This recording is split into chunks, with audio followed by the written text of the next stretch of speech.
भाई एक रागनी में तो 15,000 रुपया आए और मेरे ख्याल में दूसरी रागनी में 15,000 डले। अच्छा सटेज वही इतने डले बरस गए। अच्छा शायद मतलब न्यू हद्दा होगी कति हद होगा। माँ भवानी के दर्शन जो है इसी जगह पे जहाँ पे हम बैठे हैं, इसी जगह पे माँ भवानी के दर्शन हुए थे दादा लक्ष्मी चंद्र ने।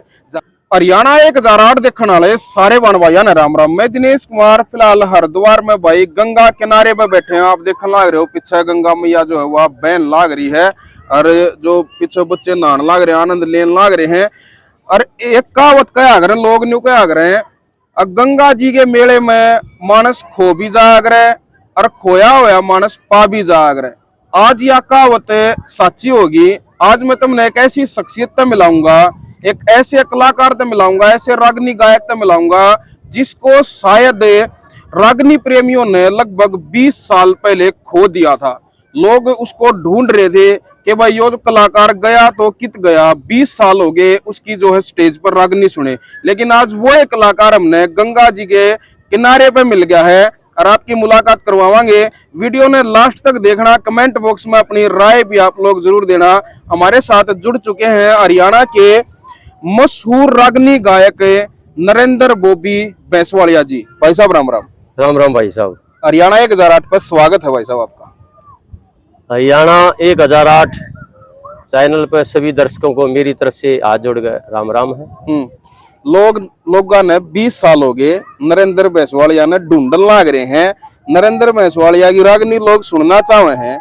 आज आड़े मिल गए गंगा किनारे, कारण क्या है? पहले तो मैं न्यू जानना चाहूंगा कि जो 20 साल से आप रागनियों से दूर हो गए वो कारण पहले जानना चाहूंगा। उसके बाद बहुत सारी जो है बातों को लेकर हम चर्चा करेंगे। पहले तो ये कारण है बता दो दर्शकों ने कि आप रागनी लाइन से दूर क्यों हुए और इतना लंबा समय जो वो क्यों बीत गया रागनियों से दूर। भाई दरअसल बात यह है कि शौक बहुत ज्यादा करड़ा था रागनिया का, हद से ज्यादा था, लेकिन एकदम दिमाग पलट गया और भगवान के भजन में लग गया। बस वो उस दिन तो मैं भगवान के भजन में बढ़ गया। रागनिया तो बिल्कुल संन्यास ले लिया। ये फिर जागरण लाइन पकड़ लिया आपने? हाँ बिल्कुल, भगवान का भजन करता हूँ, जागरण करता हूँ, जो भी बुलाता है प्रेम से वहां से जाते हैं। 20 साल से आप जागरण लाइन में हो? हाँ जी, जागरण जी। इब सबसे पहले मैं एक बात और जानना चाहूंगा कि बहुत सारे नए जो लोग हैं, जो लोग आपने उस दौर में देखा करते, उनने तो आपके सारे बायोडाटा का बेरा होया करता, लेकिन ईब जो दर्शक आपने देखने लग रहे हैं वो जानना चाहे हैं आपका गांव, गुआंड, जिला, तहसील के बारे में। एक बार प्रॉपर जो है वो चीजें आप दर्शकों ने बताओ। भाई साहब मेरा नाम नरेंद्र बॉबी बैंसवालिया है, गांव मेरा बैंसवाल कला है, सोनीपत डिस्ट्रिक्ट से हूँ और मैं रहता हूँ दिल्ली बवाना। दिल्ली बवाना? हाँ जी। सुना मैंने जॉब भी करते हो आप? हाँ जी, बिजली बोर्ड में जॉब करता हूँ।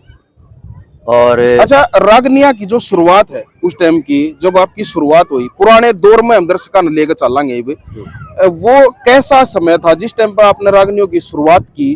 क्यों रागनिया की खटक लगी वो भी जो है दर्शक भाई साहब इतनी करड़ी खटक थी, मतलब खाना पीना छोड़ दिया करते, बस रागनी है रागनी, सपने में भी रागनी, और जहाँ भी बैठते बस गुनगुनाते रहा करते। न्यू नहीं भाई को डबा चुप रह गए, रोटी खानता खाते न्यू करे जा रहे, मतलब एक ऐसी खटक थी रागनी है।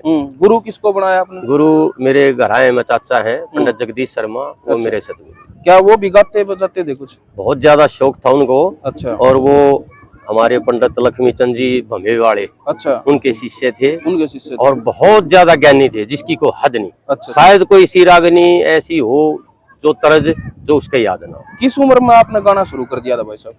मैं जी करीब होगा 15-16 साल का। 15-16 साल का? तो उस टाइम पे पढ़ते भी होगे। हाँ। तो पढ़ाई कितनी करी फिर आपने?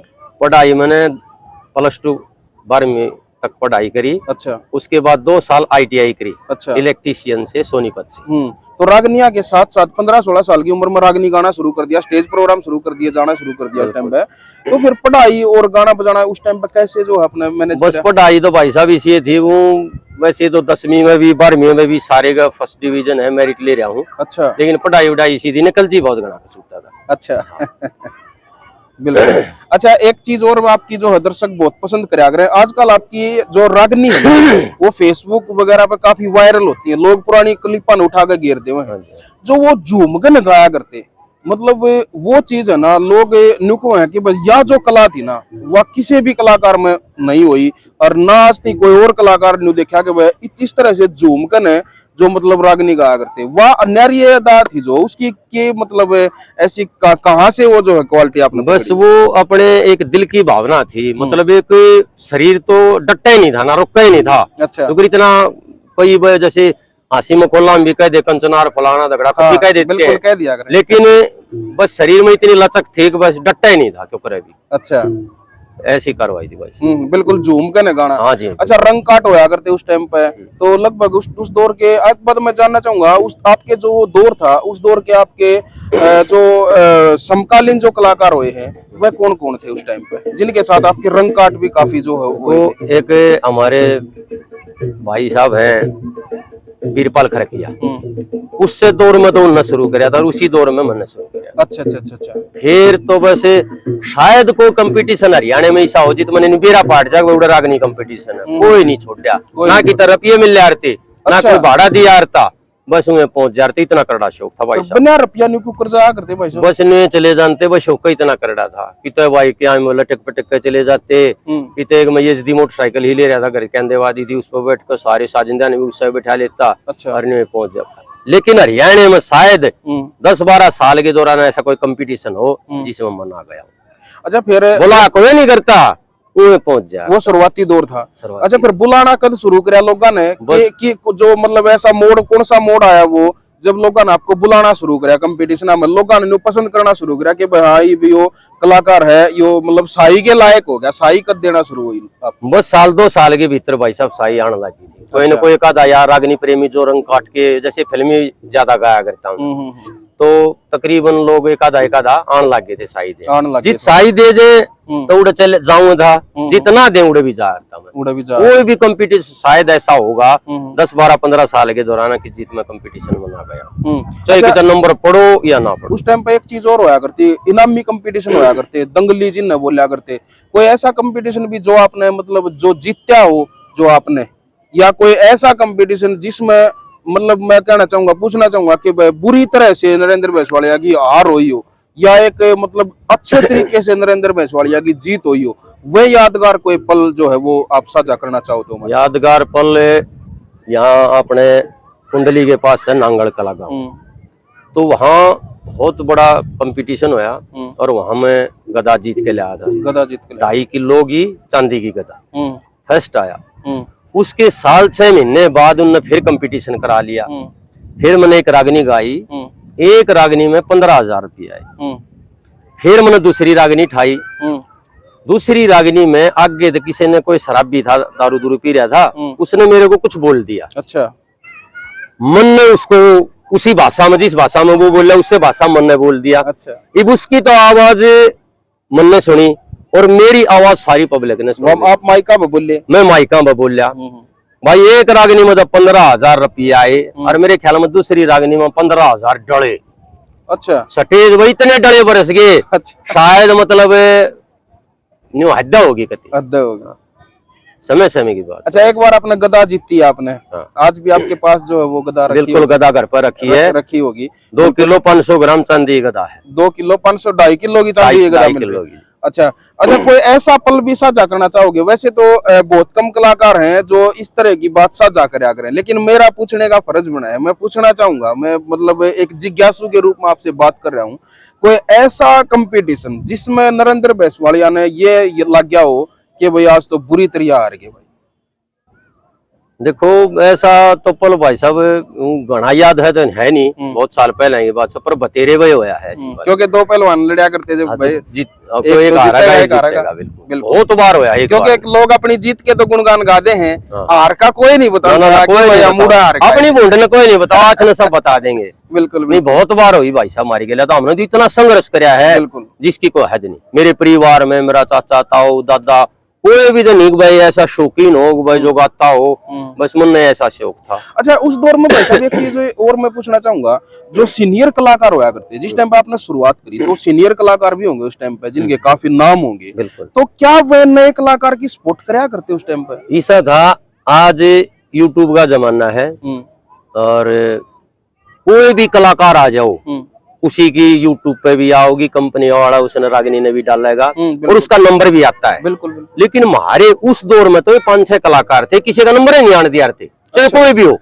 अच्छा। बस जो 5 बुला लिए उन्हें छट्टा नहीं होना चाहिए कोई भी। अच्छा। फिर हम की सिफारिश से पुरुष लवा अगर वह एक आधी रागिनी का नंबर आ जाता, लेकिन ये चाव नहीं थे कि भाई कोई मतलब गाँव ऐसी कार्रवाई थी। इनने ऐसा अपना एक दोराहा बना रखा था, घड़े तो नहीं थे, 5-7 कलाकार थे, लेकिन फिर भी हम जित भी ये जाते में उड़े पहुंच जाया करता। अच्छा। कितने कितने मेरा यारा प्यारा भाई कोई न कोई जरूर पा जाया करता, 1 रागिनी 2 रागिनी का नंबर आ जाया करता। और फिर हम घना हंगाला गए, झूम गए, जो अपनी अलग कला थी जो न्यू गाया करते। वहां जैसे 1000-2000 आदमी 5-4 हजार आदमी हारते उस टाइम पे, तो जो भी देख लिया हारता 100 आदमी 1000 आदमी मत है, 10-20 किसी न किसी के तो पसंद आ करते, उनका तो खटका जरूर लग गया था भाई इस छोर अपने हमारा कोई प्रोग्राम होगा इसने जरूर बुलाओ, जरूर बुलाओ। तो न्यू भाई साहब एक एकादा फैन होता गया और भाई फिर अपनी मार्केट सर्कल जुड़ता गया, अपनी मार्केट बहुत बढ़िया हो। अच्छा, फिर जब आप एक अच्छे जो उस टाइम पे बढ़िया कलाकार, नाम आपका नाम हो गया था उस टाइम पे,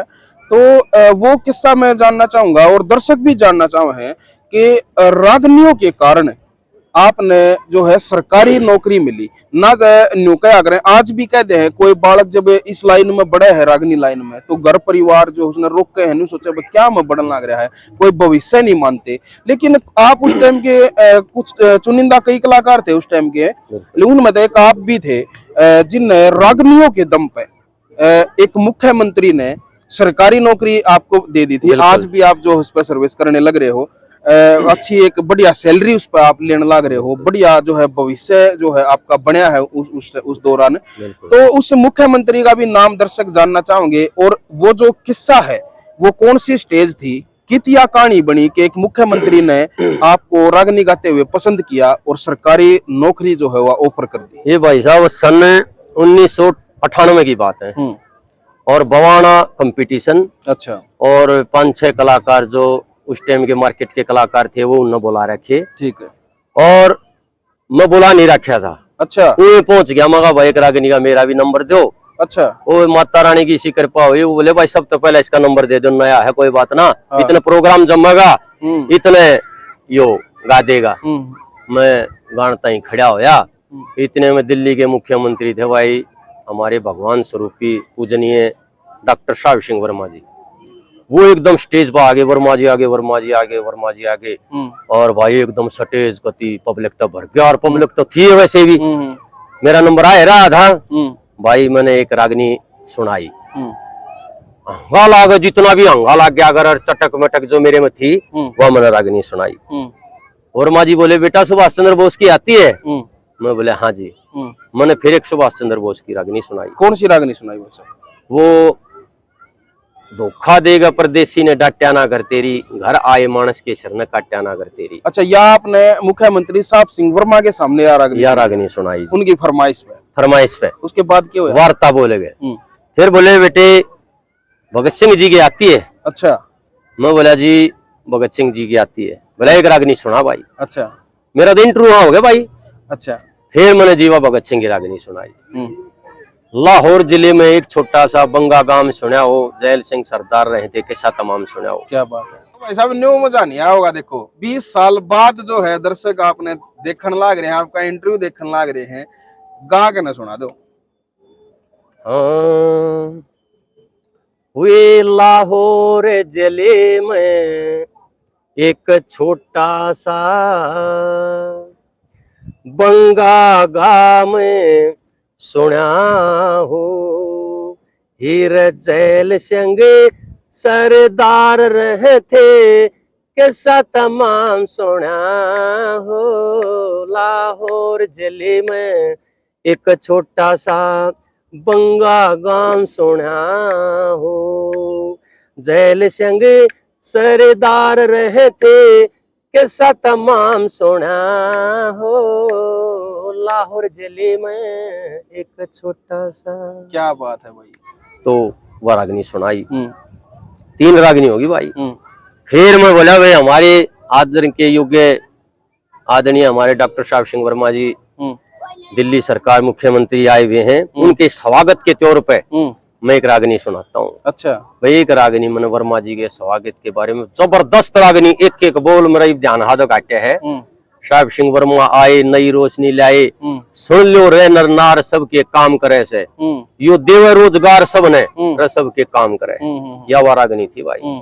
वर्मा जी का ऐसी खटक बैठ गई, रोजगार दे दिया, रोजगार के गोड्डे में बिठा लिया, बेटा आ जाड़ा। अच्छा। नौकरी करते हो? मैं बोला ना जी। क्या क्वालिफिकेशन है? माँ जी 10+2 पास हूँ, इलेक्ट्रीशियन से ITI भी कर रखी है। अच्छा। वो बोले भाई डेसू में लगवा दूं। उस टाइम पे डेसू का नाम ऐसा था, किसी दिन कह देना क्या में लग रहा है डेसू। डेसू मतलब एक अचंबा अचरज मान्या करते। अच्छा। मैं बोला जी मन्नत बेरा नहीं था डेसू का। मैं बोला जी डेसू को ना मंद इसी नौकरी लगाओ, अपने मेरा शौक भी पूरा हो जा, लोक संपर्क आड़ा में लगवा दो। अच्छा। मैं कहा जीवन पूरा हो जाएगा, मेरा शौक भी पूरा हो जाएगा जी, और नौकरी भी मिल जाएगी। भाई वर्मा जी तो जब अपने PSO वगैरह के हैं, उन तो फोन मिला फोन, उन फोन मिला भाई। फोन मिला तो भाई ऐसे ऐसे हरियाणा का एक सुपरस्टार कलाकार है, नया उभरता और नरेंद्र बोबी भैंसवाड़िया, इसने कहीं भी एडजस्ट करो, एडजस्ट के गायक लगवा दे रहे, उसमें ला दे। अच्छा। मुझे अगले दिन पहुंच गया और लगा दिया लोक संपर्कालय में। अच्छा। तो लोक संपर्कालय में वहां मेरा जब नाम लिख के और उन्होंने फोन नंबर ले लिया। अच्छा। तो मेरे बाबूजी रहते थे वहां त्रिनगर। अच्छा। मेरे पिताजी के बड़े भाई मेरे ताऊ जी। अच्छा। हम उसको बाबूजी बोलते हैं। अच्छा। मेरे पिताजी का नाम बलवान सिंह है। अच्छा। मेरे ताऊ जी का नाम धर्म सिंह है जी। तो धर्म सिंह जी वहां त्रिनगर में मेरे ताऊ जी रहते थे। मैंने उनका नंबर दे दिया। तो भाई अगले दिन उनका फोन आया ऑफिसर का कि भैया ऐसे ऐसे धर्म सिंह जी, नरेंद्र कुमार है आपका बेटा है यहाँ आया हुआ है और उसको नौकरी लगवाएंगे। जो जिस आदमी का फोन आया, अच्छा, वो मेरे ताऊ जी भी उसमें बहुत बड़े गस्टेड ऑफिसर थे। अच्छा। तो मेरे ताऊ जी ने वह आवाज पहचान ली, किया कि तेरे अफसर की आवाज है। अच्छा। बोले सर आप वो बोल रहे हो? बोले हाँ जी। बोले आप कौन बोल रहे हो? जी धर्म सिंह जी बोल रहे हूँ। अरे अरे ऐसे कैसे? बोला जी वो मेरा ही बेटा है, भाई का लड़का है, और बोला उसको भेज दे, उसको नौकरी लगवाएंगे। अच्छा।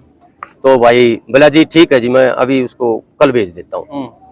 तो थोड़ी देर के बाद मेरा बाबूजी बोले बेटे इस महकमे में कुछ नहीं है, तू डेसू में लाग जा, डेसू की बहुत अच्छी नौकरी है। तो जी मैं मगा जी फिर के करूँ? ताऊ जी बोला भाई अगर इतनी चलना है, इतनी कार्रवाई है तो वहां चले जा। मोल्टा है जी। अगले दिन विधानसभा में वर्मा जी बैठे और सारे MLA बैठे, वहां पहुंच गया। अच्छा। गाड़ी वाले ने देखा वो पायलट वगैरह हो, ये तो वो गायक साहब भाई एकदम उन्हें भीतर बैठ दिया। सारे MLA बैठे, का नंबर दूसरे का तीसरे का सब का त्यात्र फिर मैं दी गया। अरे तू कैसे? मैं बोला जी मैं डेसू में लागूंगा। क्यों? मगा जी डेसू में लागूंगा। उनका राजा थे दिल्ली के, तुरंत फोन करवा, फोन मिला भाई डेसू का जो सबसे बड़ा अफसर था उसके पास फोन मिलाया और भाई बोला जी भेज दो, अभी भेज दो। क्वालिफिकेशन थी आप दो? हाँ। तो मैं भी उसी टाइम पे उन्होंने एड्रेस दिया मेरे को दिल्ली में कहीं का, तो मैं वहां पहुंच गया। शंकर रोड बताया कितने, तो मैं वहां पहुंच गया। जाते हैं वो अफसर बैठे, उन्होंने मेरे को लाघुरी मिलन वाला एक बुला दो बुला, फिर मैं चिट्ठी दी आगे पर्ची ही, पर्ची पे लेकर आया नरेंद्र भैंसवाड़िया गायक, मैंने लिख के भेज दिया। पर्ची पढ़ते हैं सबसे पहले ने बोला उसको बुलाओ भाई जो गायक है नरेंद्र, यहाँ लाइन में लग रहा। मैं गया, मगा हाँ जी। बोला भाई वर्मा जी ने भेजे हो? मगा हाँ जी।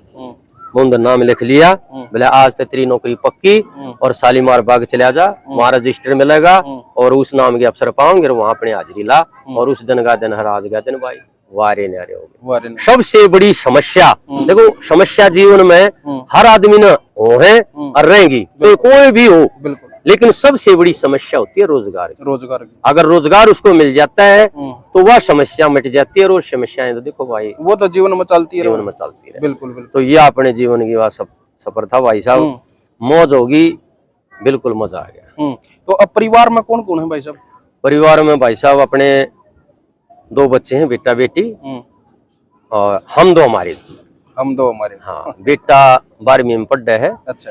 और बेटी देहरादून पढ़ती है। अच्छा। और आपकी मिसेज वो हाउसवाइफ है? वो हाउसवाइफ है और घर पे ही रहती है। घर पे ही रहती है जी।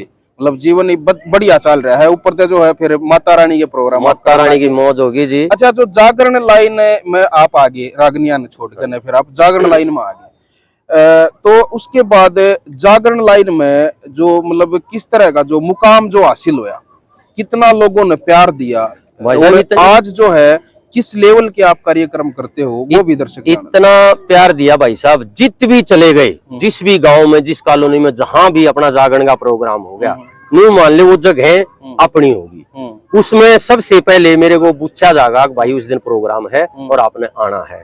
अगर मैं खाली नहीं हूँ तो दूसरे कलाकार ने बुलाओगा, ना तो भाई अपना न्योता उड़े पक्का अपनी जगह पे बनी हुई है। तो ऐसा प्यार दिया। और आप वो कह रहे थे कि भाई कैसे कार्रवाई हुई, वो महान आत्माएं, संत आत्मा एक बुढ़िया को समझाते हैं कि बुढ़िया तू भगवान का भजन करया करे, अच्छा तेरा जीवन सुधर जाएगा।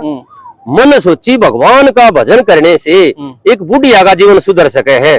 मेरी तो कोई उम्र नहीं है, मेरा भी ध्यान उस माँ के चरणों में लग गया भाई। जिस दिन तक उस माँ के चरणों में ध्यान लग गया, उस माँ ने मेरे बारी नारी कर। अच्छा, ये फिलहाल जो है कई जो आपके चाहने वाले हैं जी, वो आपने दोबारा रागनी लाइन में देखना चाहे, यो मैंने थोड़ा थोड़ा सुनने में आई है खबर, और एक दो जगह शायद आप गए भी हो, तो अब आपका क्या विचार है? मतलब रागनी लाइन में आने का है या फिर वैसे एक मनोरंजन के तौर पे ही जो है कुछ खास खास है चुनिंदा कार्यक्रम करने का है, या दर्शक जो है वो जरूर जानना चाहूँ आपके मुंह से। दरअसल भाई साहब बात यह हुई, एक बड़ी महान आत्मा थी, मैं नाम तो नहीं बताऊंगा, उनने मेरे को एक ऐसी बोली सी जिसने कहा अगर ना वह मार दी। न्यू बोले भाई जो तेरा नाम होया, जो सब तेरे को जानते हैं, जहां भी तू जाता है तेरे को जानते पहचानते हैं, सिर्फ रागनी की वजह से जानते। बिल्कुल। जो तेरे को रोजगार मिला, जो तेरा जीवन सफल है, वो रागनिया की वजह से है।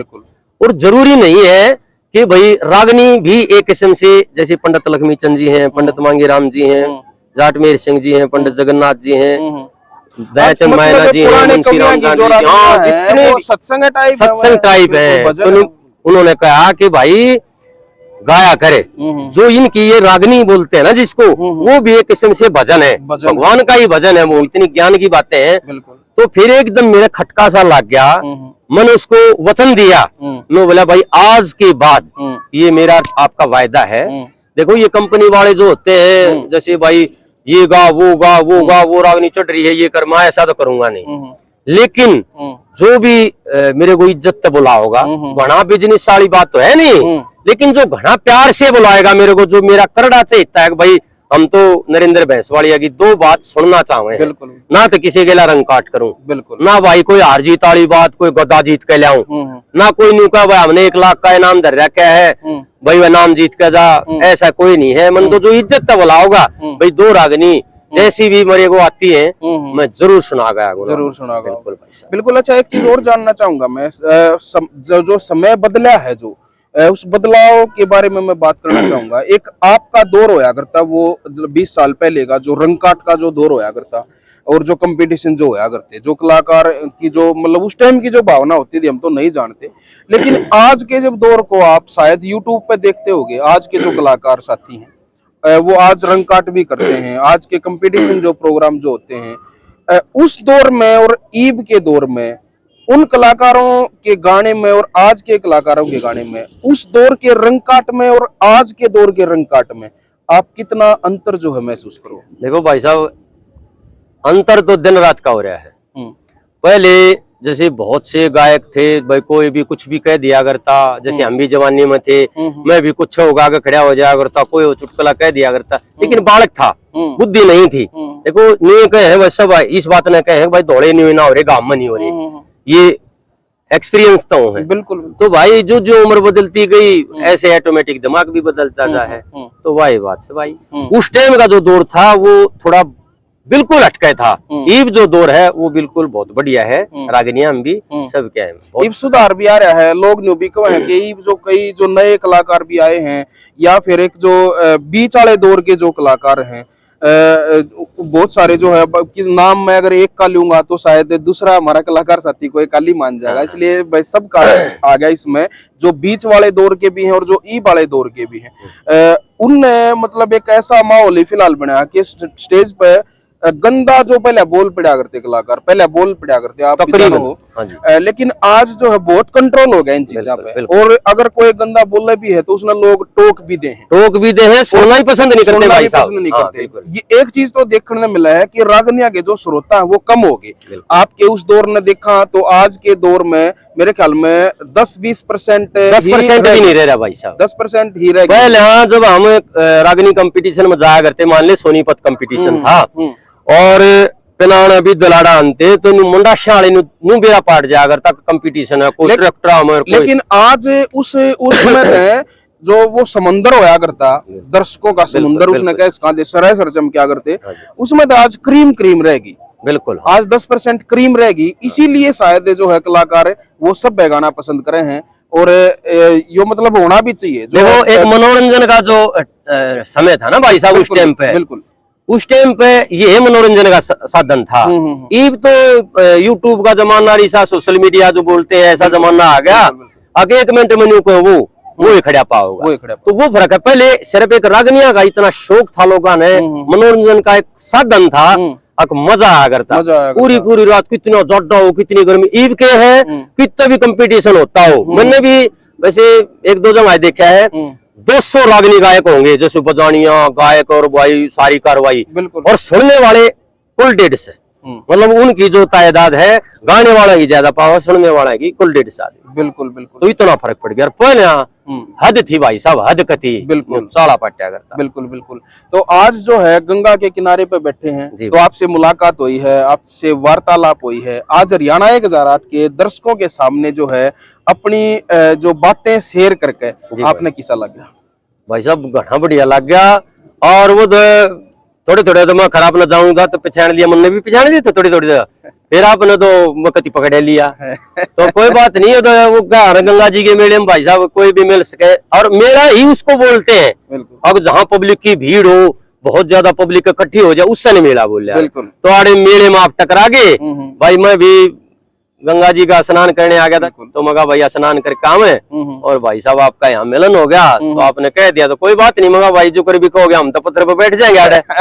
बिल्कुल भाई, गंगा जी में जो हरकी पैड़िया पे काफी भीड़ थी, वहां पे जो है भाई साहब मिल गए, मुलाकात होगी। उसके बाद भाई प्रोग्राम बन गया कि भाई साहब से जो है वार्तालाप करांगे, दर्शकों तक पहुंचावांगे।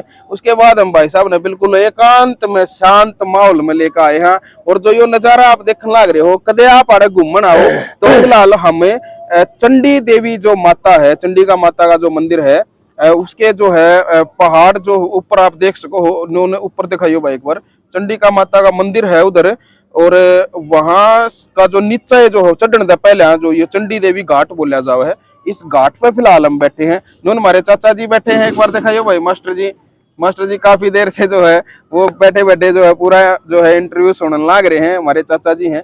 और फिलहाल जो कैमरा जो प्ले कर रहे हैं वो भी मैं आपने दिखाऊंगा। एक बार कैमरा मैंने दे दे भाई, एक बार मैं दिखाऊंगा, लेमन दे एक बार। एक बड़ा मशहूर कलाकार मैं आपने दिखाऊंगा जो फिलहाल कैमरे के पीछे है, सारे प्रोग्राम में शूट करने लग रहा है। यो है भाई संजय भैंसवाड़िया, हास्य कलाकार। ड्रेस पे मत जाइयो क्योंकि गंगा के किनारे पे बैठे हैं भाई।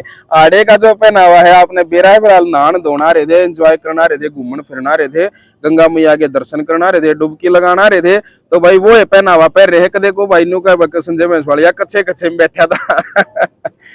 और यहीं पे एक कहावत और सुनने को जो मिलती है बुजुर्गों से कि दादा लक्ष्मी चंद ने यहाँ पे इस जगह पर शेर के दर्शन हुए थे। यह कहावत जो है इसकी हम पुष्टि नहीं करते, लेकिन बहुत सारे बुजुर्गों से हमने यह कहावत सुनी है कि यहाँ पर दादा लक्ष्मी चंद ने शेर के दर्शन हुए थे, जिनको ये कहा था कि माँ भवानी के दर्शन जो है इसी जगह पर जहाँ पे हम बैठे हैं, इसी जगह पे माँ भवानी के दर्शन हुए थे दादा लक्ष्मी चंद ने, जहाँ पे आज नरेंद्र भैंसवाड़िया का हम इंटरव्यू करने लग रहे हैं और आप लोगों तक पहुंचाने लग रहे हैं। आपने यह वार्तालाप या चर्चा किसी लगी कमेंट बॉक्स में एक प्यारा सा कमेंट करके जरूर बताइयो, और जुड़े रहो हमारे साथ में। फिर किसी और खास शख्सियत के साथ हैं आपके सामने फिर हाजिर होऊंगा। तब तक के लिए मैं लेता हूं इजाजत। एक बढ़िया सी राम भाई साहब, दर्शकान ठोक दो भाई। 1008 हरियाणा 1008 देखने वाले सभी प्रेमियों को मेरी तरफ से हाथ जोड़ के प्यार भरी नमस्कार है। बोल गंगे मैया की जय। जय हिंद, जय हरियाणा भाई।